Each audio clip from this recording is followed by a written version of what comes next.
Matemáticas en la comunicación. Vídeo 6.3. El test de primalidad de Miller-Rabin.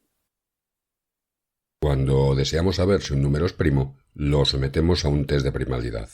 Existen dos tipos de test: deterministas, que garantizan con absoluta seguridad que el número es primo, y probabilísticos, que solo dan una cierta probabilidad de que eso suceda. Miller-Rabin es, entre los test probabilísticos, el más usado en la práctica. Miller-Rabin se basa en el teorema de Fermat. Recordemos, si un número n es primo, entonces a elevado a n-1 es congruente con 1 módulo n para todo a entre 1 y n-1. Lo que proporciona un test probabilístico simple y rápido de aplicar. Se elige una base a, se calcula la potencia a elevado a n-1 mediante el algoritmo de exponenciación modular y se ve si cumple la congruencia. Si es así, se decide que probablemente n es primo y se le llama pseudoprimo en base a. Si no se da la congruencia, entonces con seguridad el número n no es primo. El método es sencillo, pero un tanto insatisfactorio, porque no aclara qué significa eso de probablemente primo. ¿Cómo de probablemente? El test de Miller-Rabin mejora el de Fermat dando una respuesta a esa pregunta. Primero explicamos la idea, lo que nos llevará un rato, y luego lo formalizamos. El algoritmo, al final, será muy simple. Los que estén solo interesados en él pueden ir directamente al final del vídeo. Seguimos queriendo saber si el número n es primo o compuesto. Podemos limitarnos al caso en que n es impar, porque los pares son todos compuestos salvo el 2. Comenzamos como en el test de Fermat. Elegimos una base a y la elevamos a la potencia n-1 módulo n. Si el resultado, llamémosle x1, no es 1, el número no es primo. Si es 1, nos quedamos con la duda. Hasta aquí Fermat. Miller-Rabin va a sacar más partido de la base a en ese caso de duda. ¿Cómo? Mediante otra propiedad de los números primos. Ahora respecto de las raíces cuadradas. Resulta que si n es primo, las únicas raíces cuadradas de 1 módulo n son más y menos 1. ¿Por qué? Si x es una raíz cuadrada de 1, entonces x al cuadrado menos 1 vale 0. Pero x cuadrado menos 1 es diferencia de cuadrados, luego x más 1 por x menos 1. Ahora, el producto de dos números igual a 0, alguno de ellos es igual a 0. Luego o bien x es igual a 1 o bien x es igual a menos 1.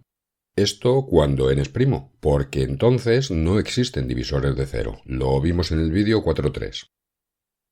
Si n no es primo, eso no es cierto. Puede ser que al multiplicar dos números nos dé 0 sin que ninguno de ellos sea 0. Así que si n no es primo, pueden existir más raíces cuadradas de 1 aparte de 1 y menos 1. Por ejemplo, 3 al cuadrado es igual a 1 módulo 8, 3 es una raíz cuadrada de 1 módulo 8 y 3 no es ni 1 ni menos 1, claro. Así que podemos usar este criterio para ver que un número no es primo. Si módulo n existe una raíz cuadrada de 1 que no sea ni 1 ni menos 1, entonces con seguridad n no es primo. Con esta idea volvemos a donde estábamos. Habíamos calculado x1 a elevado a n-1. Si el resultado no es 1, entonces n no es primo y ya está. Nos preguntábamos qué hacer si el resultado es 1. Pues vamos a calcular una raíz cuadrada de ese x1 igual a 1. Por lo general, calcular raíces cuadradas módulo n es difícil, pero en este caso no lo es, porque hacer una raíz cuadrada es elevar a un medio. Luego una raíz cuadrada de x1 es a elevado a n-1 partido por 2. Operación que se puede hacer porque como n es impar, el exponente n-1 partido por 2 es entero. Llamamos x2 a esa raíz. Ahora, si ese x2 no es ni 1 ni menos 1, sabemos con certeza que n no es primo, por lo que acabamos de ver sobre las raíces. Si x2 es más o menos 1, n puede ser primo o no. Estamos como en la situación inicial, pero con un poco más de probabilidad de que n sí sea primo, porque ha pasado otra condición de primalidad más. Lo que nos induce a volver a repetir el argumento, a calcular una raíz cuadrada de ese x2. Eso puede hacerse cuando n-1 partido por 2 es par, porque en ese caso la raíz de x2 es a elevado a n-1 partido por 2 partido por 2, n-1 partido por 4. Obtenemos así un x sub 3 al que podemos volver a aplicar otra vez el mismo razonamiento. De este modo, calculamos x sub 3, x sub 4, x sub 5, tantas raíces consecutivas como podamos, y podemos mientras sigamos teniendo a elevado a un exponente par, para obtener las raíces cuadradas dividiendo ese exponente entre 2. ¿Cuántas veces podemos repetir esta jugada? Hemos dicho que tantas como podamos dividir el exponente n-1 entre 2, es decir, tantas como la potencia de 2 que haya en n-1. Si n-1 es 2 elevado a r por k con k impar, podemos dividirlo entre 2 r veces. Podemos hacer r raíces cuadradas consecutivas. A la n-1 partido por 2, partido por 4, partido por 8. En cada división la potencia de 2 baja una unidad, hasta que la llevemos a 0 y nos quede solamente el k, que es impar y ya no se puede seguir. Un ejemplo. Si n es 1729, podemos dividir 1728 entre 2 6 veces, hasta que obtenemos un cociente 27 que ya es impar. Luego, 1728 es 2 elevado a 6 por 27. Y partiendo de a elevado a 1728, podemos extraer 6 raíces cuadradas consecutivas, dividiendo el exponente entre 2. A elevado a 864, a elevado a 432, 6 veces, hasta llegar a elevado a 27. En el algoritmo vamos a usar todas estas raíces. Pueden ser muchas potencias y de orden muy grande. Así que, operativamente, va a ser más eficiente calcularlas en sentido inverso, empezando por la potencia menor, a elevado a 27, y yendo hacia las más grandes, porque así cada una es el cuadrado de la anterior, y calcularla a partir de esa anterior solo requiere una multiplicación. En general, sucede lo mismo que en el ejemplo.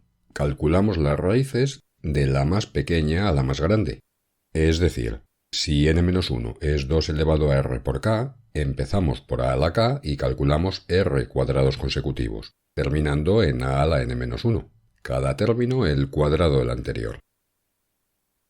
Siguiendo con el ejemplo, n 1729. Hemos visto que 1728 es 2 elevado a 6 por 27. Elegimos una base a menor que 1729, digamos a igual a 2. Comenzando por la potencia más pequeña, a elevado a k, 2 elevado a 27 en nuestro caso, calculamos 6 cuadrados consecutivos, todos módulo 1729.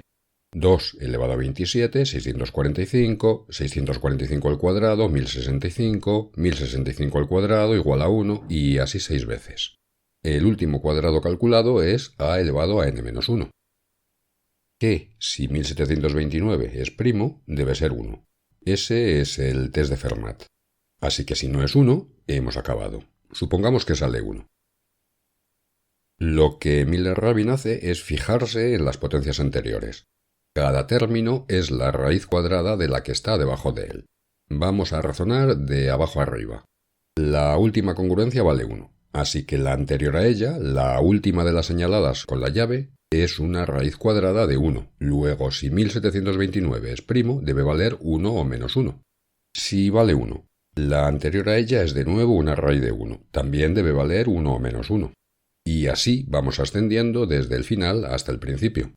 En conclusión, si 1729 es primo, las potencias que hemos señalado con la llave, o todas valen 1 o alguna de ellas vale menos 1. Y las anteriores a ese menos 1, que son raíces de menos 1, pueden valer cualquier cosa. En la ejecución del algoritmo, a menudo pasa como en este ejemplo. Un cuadrado sale 1. Ya no hace falta calcular los siguientes porque todos van a ser 1 al cuadrado igual a 1. En general, exactamente igual que en este ejemplo. Tenemos el número n que queremos evaluar. Escribimos n-1, 2 elevado a r por k. Elegimos un entero a menor que n y calculamos a elevado a k y sus r-1 cuadrados sucesivos. A elevado a k al cuadrado, a elevado a k al cuadrado, los que señalábamos con la llave en el ejemplo. En total, r potencias. Si n es primo, o todos los números que hemos calculado son unos, o alguno de ellos es un menos 1. La primera condición puede simplificarse un poquito notando lo que dijimos antes. Si el primer término a elevado a k ya es 1, todos los demás, que son sus cuadrados, serán también unos. Así que podemos dejarlo en si n es primo, o la primera potencia a elevado a k es 1, o alguna de ellas es menos 1. Cuando el número n, del que estamos evaluando su primalidad, cumple una de estas dos condiciones, se dice que es pseudoprimo fuerte o primo probable fuerte en la base A. Un verdadero primo es pseudoprimo en toda base. Luego, si no es pseudoprimo en una base concreta, no es primo. El recíproco no es cierto. Un número puede ser pseudoprimo en una cierta base sin ser realmente primo. Pero puede probarse que cuando hacemos esta prueba a un número en una base y resulta ser pseudoprimo, su probabilidad de ser verdaderamente primo es de al menos 3/4, el 75%. Lo que hace el test es evaluar la condición de pseudoprimo en una base que elijamos. Si lo queremos en forma de algoritmo, es bien sencillo. Dado n, escribimos n-1 como 2 elevado a r por k. Elegimos una base a menor que n. Calculamos a elevado a k módulo n. Si el resultado es más o menos 1, entonces n es pseudoprimo fuerte y hemos acabado. Si no, calculamos hasta r-1 cuadrados sucesivos. Si alguno de ellos es menos 1, entonces n también es pseudoprimo fuerte. Si hemos calculado esos r-1 cuadrados y no nos ha salido ningún menos 1, entonces n no es pseudoprimo, luego no es primo. Como hemos dicho, si n resulta ser pseudoprimo en una base, su probabilidad de ser un verdadero primo es de al menos el 75%. ¿Queremos mayor certeza? Hacemos una segunda prueba con otra base, una tercera, etc., hasta que estemos satisfechos. Idealmente, si probáramos con todas las bases posibles y siempre saliera pseudoprimo, entonces con certeza el número es primo. Vamos a ver un par de ejemplos. 1729, el número con el que venimos haciendo las cuentas. Hemos visto que 1728 se descompone como 2 a la 6 por 27. Elegimos la base a igual a 2 y calculamos. 2 elevado a 27 es 645, módulo 1729. No es ni 1 ni menos 1, así que seguimos, calculando hasta 5 cuadrados. A ver si aparece algún menos 1. 645 al cuadrado, 1065. 1065 al cuadrado, 1. Así hasta los 5 cuadrados, 6 potencias en total. Ninguno de ellos es menos 1, así que 1729 no es pseudoprimo, no es primo. El test es muy eficiente detectando los números compuestos. Por ejemplo, se ha comprobado que simplemente probando con las bases 2 y 3 se detectan todos los números compuestos hasta 1.400.000. Otro ejemplo, uno último. 13.921. ¿Es primo? Descomponemos. 13.920 es 2 a la 5 por 435. Escogemos la base a igual a 2 y calculamos. 2 elevado a 435, que no es ni 1 ni menos 1, y sus 4 cuadrados consecutivos, 5 potencias en total. ¿Aparece algún menos 1? Sí, luego es pseudoprimo fuerte en base 2. Su probabilidad de ser primo es de al menos el 75%. ¿Queremos más seguridad de que el número es realmente primo? Probamos con otra base. No tiene por qué ser un número pequeño. Podemos elegirla al azar porque no hay bases mejores que otras a priori. Tomamos a igual a 23 y de nuevo calculamos. 23 elevado a 465. Resultado 1. También es pseudoprimo en esa base. Con 2 test positivos, la probabilidad de que sea verdaderamente primo ha subido a 1 menos 3/4 al cuadrado, el 94%. ¿Queremos aún más seguridad? Probaríamos con otra base y así hasta que nos cansemos. Y, por cierto, 13.921 es efectivamente primo. Con esto llegamos hasta aquí. Esperamos que el vídeo haya resultado interesante y hasta el próximo.